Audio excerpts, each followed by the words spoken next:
You are listening to Japan Experts, the podcast that helps you plan, book, and enjoy an effortless and immersive journey to Japan. Excited to visit Japan but overwhelmed by endless options, confusing transport, or language barriers? I get it. I'm Miyuki Seguchi, licensed guide and your cultural bridge to Japan. I've helped countless travelers turn their Japan dreams into seamless and unforgettable adventures, and I'll help you do the same.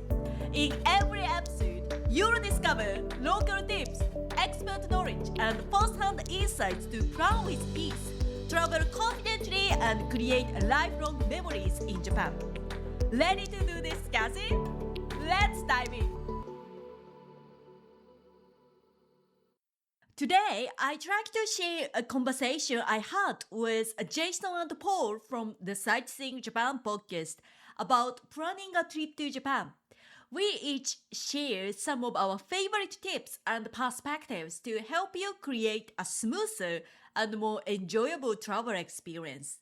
Whether you are visiting Japan for the first time or returning to explore more of the country, I hope our conversation gives you a few helpful ideas as you plan your trip. So, let's get started.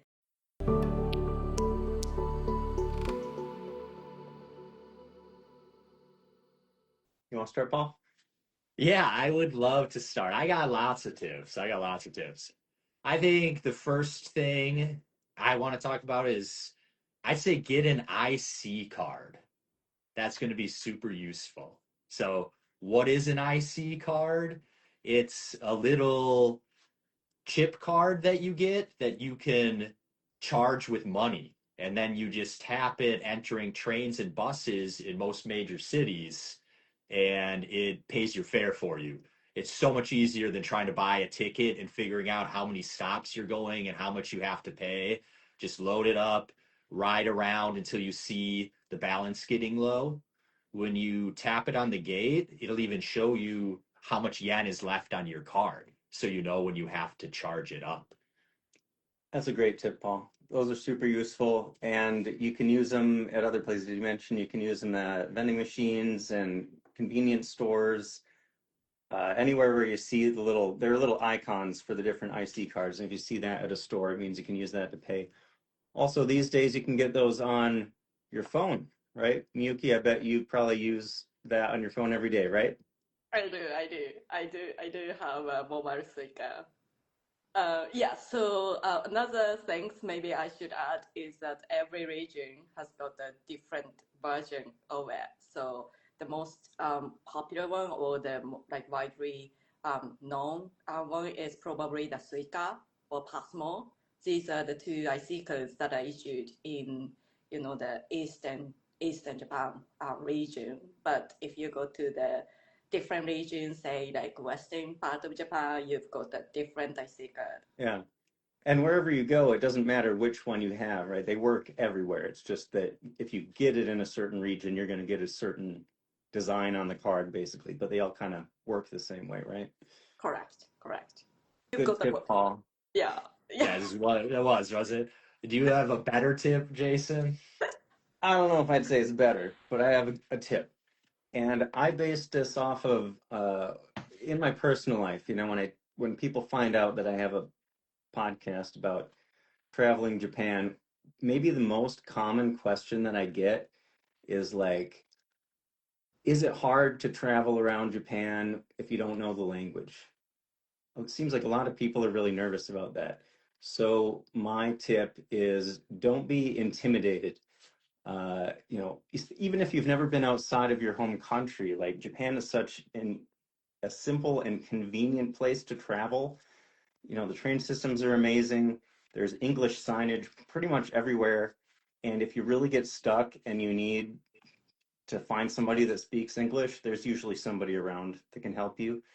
I've also been hearing more and more lately about all sorts of places in Japan starting to introduce these like automatic translator type systems in taxi cabs and maid cafes and all sorts of places.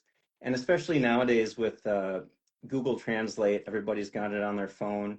And Google Maps is super helpful for getting around. So it's just so easy. I just want to make sure, people know that it's not something to be worried about going to a new country. Yeah. Great tip, Joseph. Thank you. Great tip. If you even learn just a few words and you can feel good about using them, and people will appreciate you trying. But yeah, I've been to Japan 4 times now and I can't string together a sentence, but it always works out. Do you guys usually say a word in Japanese when you try to speak to a Japanese person when you travel? Mhm. I mean, my Japanese is not good, but I try to use it as much as I can. But I always get in situations where it's like I'm better at speaking than listening and understanding. So I'll say, like, I can figure out how to say what I want to say, but then they assume that I'm much better at Japanese than I am, and they'll start, talking really fast, and then I have to be like, okay, hold on, hold on. Well, I'd say knowing hardly any Japanese, I run into the same thing. Even if I say like yes or no, well, then another question comes and I got no clue. But that's okay. That's natural too. I've noticed it too. If I'm talking to people here that say something to me in English, I always just spit something back, and whether they understand me or not, that's just human nature. But Yeah, you always figure it out, gestures and whatnot. yeah. It is funny. I run into that scenario where when people say just a few words, it's impossible to know how well they actually understand the language. I even ran into some people in Shikoku who just like stopped me on the street and like they were Asian, but they started speaking English to me and asking questions. And I'm like, I don't know how, like, if this person is fluent in English or if I need to, I don't know. It's a weird situation until you figure out exactly, where the common ground is. Yeah, yeah. Like surprisingly, like a lot of Japanese people, they may not so comfortable speaking, but they can totally understand what you are saying in English. So Yeah. when you are having a chat in English, and you may have thought that, okay, these Japanese people may not understand what we are saying, but actually they might. So Yeah. Well, I've noticed a lot of Japanese people we run into are very modest about their English speaking skills too. And it's like you ask them if they speak English, and it's always, oh, just a little bit. And then it turns out that they're like pretty much fluent, you know? yeah, yeah. So yeah, good tip. Yeah, so like the first tip I was actually going to share is that I was like more thinking about a kind of broader like travel tip than the really specific one. But I was going to share that a lot of people still picture Japan mainly for the cherry blossoms in spring or the autumn leaves. But so these are very iconic and beautiful. But I just wanted to highlight that Japan is not only that. So maybe like think about the time of the year to visit, like beyond the peak seasons, because every season here in Japan has something special to offer, and the spring and autumn tend to be the busiest time of the year to visit. So you always have a good and bad, right, in traveling in any season. So if you have flexibility, like I really encourage more people to be open to travel to other seasons. So, traveling during the quieter months often means like, the fewer crowds or lower accommodation costs. So like a much more relaxed experiences. So, like instead of like following, like, okay, if you're going to Japan, like you need to go to spring, or you need to go to autumn, like we kind of like, especially if you're new to Japan, like you may hear these things a lot, but instead of like following what everyone else says, like take time to explore your options and choose what really, like, what actually matters most to you. So, you guys traveling in winter time. That's a great option too, right? So Yeah. so that's my tip number one. Yeah, I think that's a great tip. I mean, we've done some research about like different festivals and stuff that all happen at different times of year, and most of our trips have been in fall, but I feel like there is probably a lot that we're missing, sticking to one time of year. One thing that I've always found intimidating is Japan's summers. Like I don't like being hot. I don't like sweating. Do you have any tips for traveling in the summer in Japan? Um, so it's true that Japanese summer like tends to be hot and humid, but I'd say maybe like adjusting the place to go a little bit, right? So instead of like visiting, of course, like some of my guests who've been to Japan in the past, that like if you're in cities, you can like go to like everywhere, like department stores, like every this facility has got air conditioning, like right Hmm. inside. So it's like more like maybe like more comfortable than you might think, right? So like going to spend at the city is also like one option, but another thing is like going to the mountainous areas, like like the Japanese people spend like in during the summertime they go to these kind of like the places that are like a little bit more like lower temperatures and a little bit more like cooler to enjoy the the beautiful views. So that's kind of like the one way you could do.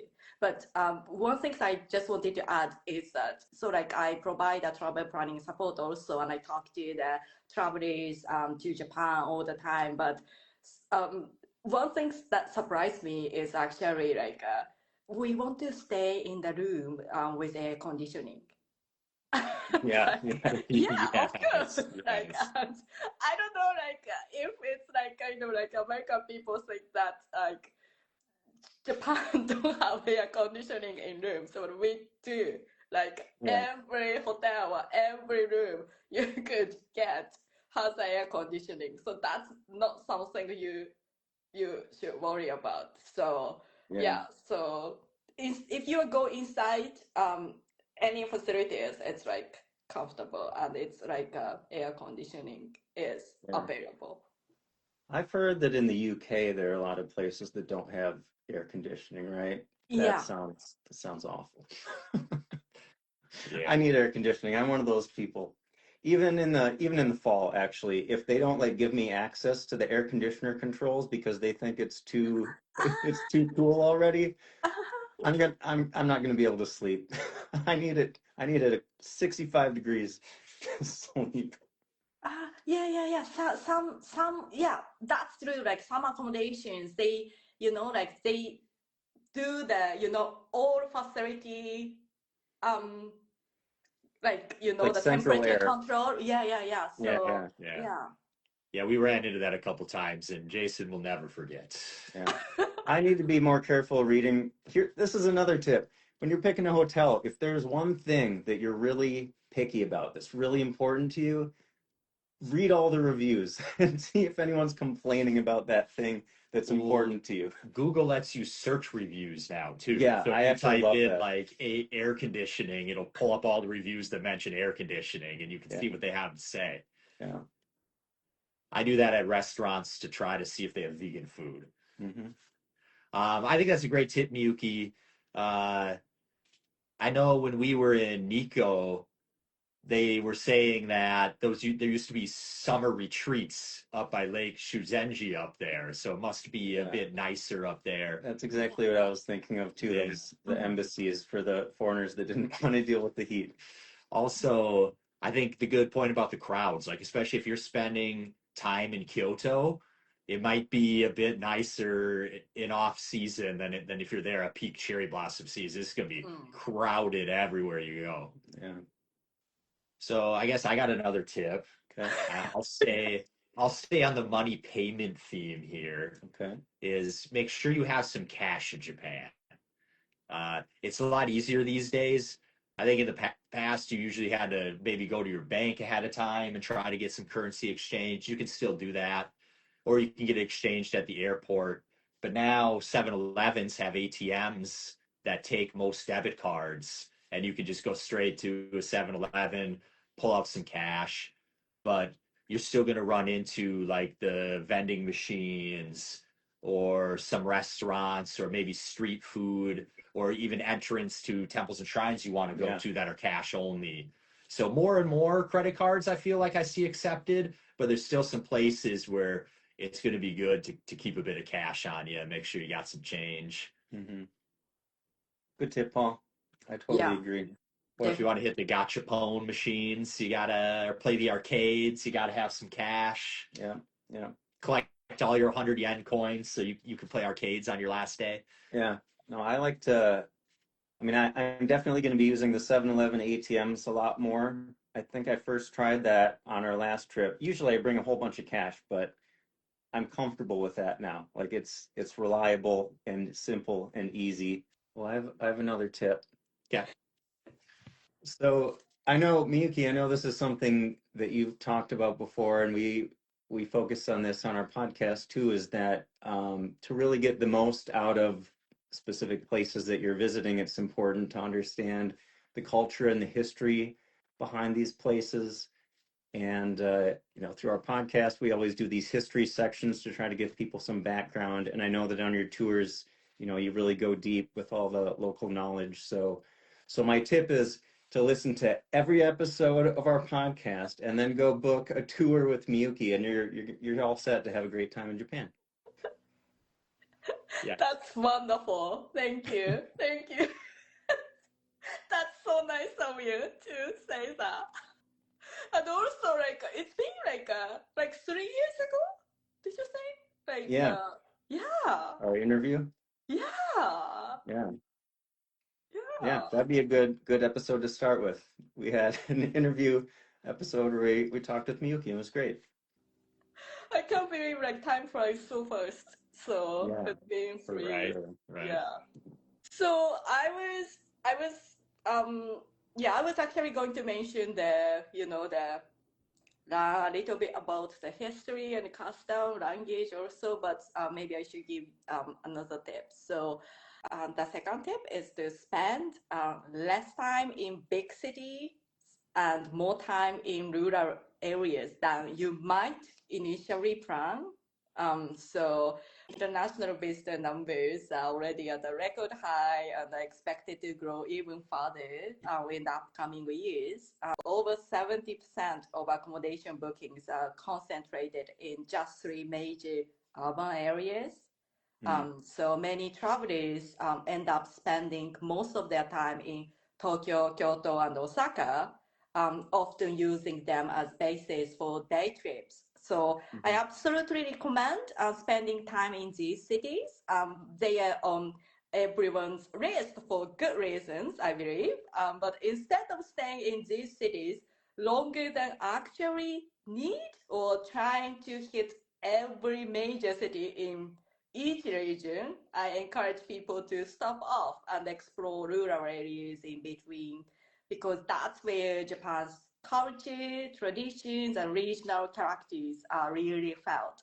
So you get to see a quieter side of Japan and the everyday life of locals. So that contrast is incredibly refreshing and what makes your experience more memorable and meaningful. So that's what I always encourage more people to try. And Yeah, I 100% agree with that. Another question I get from people about, visiting Japan, people always start with, what do I do in Tokyo, Kyoto, and Osaka? Do you have any recommendations there? And it's like, my recommendation, I don't know. I almost wanted to just say like skip them, but of course I'm biased because my first few trips I got plenty of time in those big cities, but I totally think that the most rewarding times that I've had on my Japan trips were far from the big cities. I feel like the further you get away from big cities, the more likely you are to have like just a really special, unique experience that not everybody gets to have.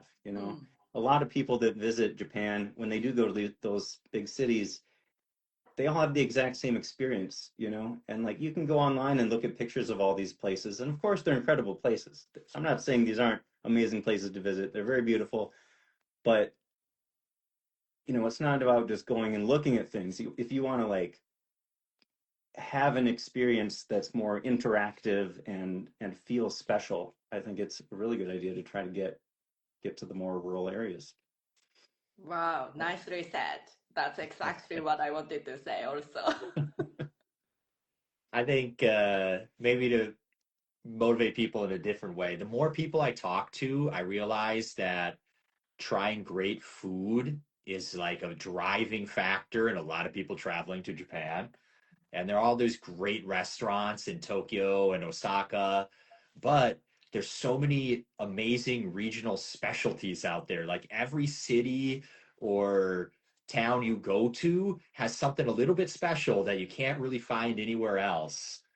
And going around and trying all those things is like a nice extra special experience that you could be missing out of just in the big cities. Yeah. I'm trying to taste every city's special version of ramen. That's my goal.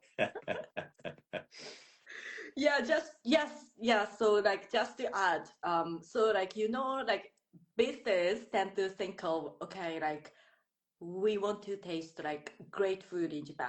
We want to try the Michelin star restaurant in Tokyo, or we want to try the Kobe beef. But actually, food quality here is generally high. So like you don't have to like spend too much to eat the good food, right? Like you can try like local restaurant and they serve good food also. So Yeah, that's a great point. I think a lot of people, when they're planning a trip, they do really focus in on those Michelin star restaurants. Or I think there are a lot of, I mean, there's so many Japan travel accounts on Instagram these days that focus in on very specific places, you know, and it's like people really want to go there. But if you go there, there's going to be a really long line because everyone else has also seen it on Instagram.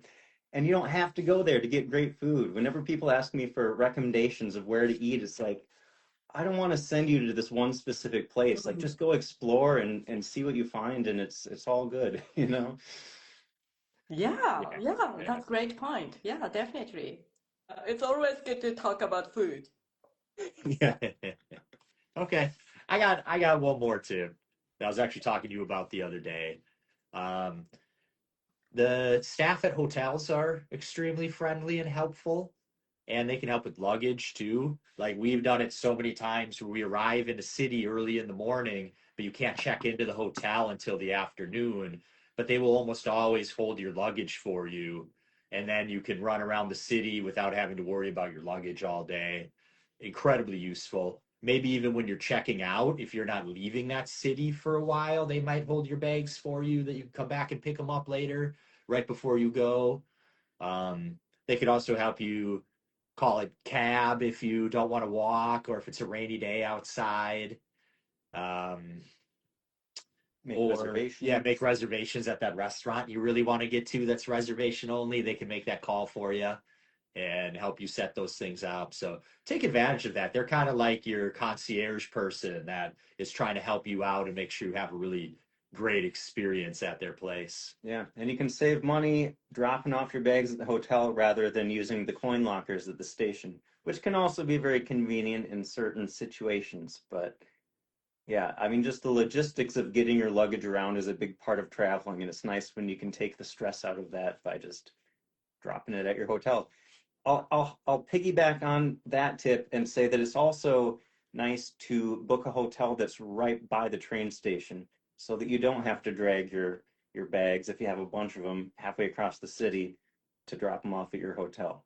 You just show up at the train station, throw them at your hotel, and then go sightseeing until check-in time. Yeah, very practical. Yeah, very good tip. Yeah, usually a lot of restaurants near the train stations as well, so it'll be easy to find lunch or dinner if you're at your hotel too. Mm-hmm. Yeah. So my mini piggybacking tip doesn't count as a full tip, right? I still get a turn. Sure, Cool. we'll Okay. allow it. All right. My tip, I'm just thinking about the most rewarding experiences I've had in Japan, and I'm gonna say if you have it in you, if you're physically active to some degree, I think it's really fun to either find a place where you can do a long hike or a long bike ride. And I think it's fun to, instead of taking the trains and just seeing things whiz by, to actually hike through an area or ride a bike, or even if you are just staying in a big city, just walking between train stations instead of taking the train. You can find some really interesting stuff that you wouldn't have noticed otherwise. Yeah, great tip. Yeah. The one trend I've noticed recently is that, the more travelers are looking for deeper and more meaningful experiences. So rather than just like visiting famous spots, where I support trip planning or design private tours, so I often introduce guests to places with a cultural and historical context, and also introduce some sort of like, the opportunities for hands-on experiences with local artisans, like such as like handcrafting, like kitchen knives, like dyeing kimono fabric or making a traditional like handcrafted babies or like some, crafts like paper umbrellas. So my guests often tell me like these moments became the highlight of their tour or even the entire trip. So it actually doesn't surprise me because you are learning directly from these masters or like gaining insights into their world and creating something like with your own hands. So when people plan their trip, they often focus only like where to go or like how to get around. But I really encourage more people to like think about like experiences and connections because at the end of the trip, like that's often what you remember the most. So these interactions and connections with locals and yeah, so to create those connections, so going back to our earlier conversation again, so planning and preparations are key. So it's not all about like itineraries or logistics, but also like understanding the culture, like the customs, like mindset, language, and history. So like when you travel with these contexts, your experience becomes much more deeper and much more meaningful. So like, yeah, I totally encourage more people to listen and learn and yeah, to build this knowledge and use this knowledge to plan your trip. So like, makes it easier for you to choose these places or makes it easier for you to have, deeper experiences when you travel on site. So yeah, that's what I totally recommend. Yeah, great points. It reminds me of, I don't want to bash any particular Instagram accounts, but I see videos sometimes where people show up to, one of the big places, Osaka Castle or the Sensoji Temple or something, and they show up and they just look at it and it's like, okay, and then they turn around and walk away. And it's like, oh no, like to know the history of these places, even though of course Osaka Castle, not an original castle, but still knowing what happened there and knowing, the history behind the actual castle that was once standing there, it just makes it so much more interesting and makes you want to go inside and see the museum and learn more deeper things about the history. Let's craft your dream Japan trip together. Head over to Instagram at japan.experts and DM me Japan. I'll personally share expert insights and recommendations to help you plan with ease and feel confident about your trip, so you can make unforgettable lifelong memories in Japan. Not on Instagram, no worries. Join the Japan Experts community on Facebook, where I share exclusive travel tips and answer your questions, or grab more of my free Japan travel guides. All the links are in the show notes. I can't wait to connect with you soon.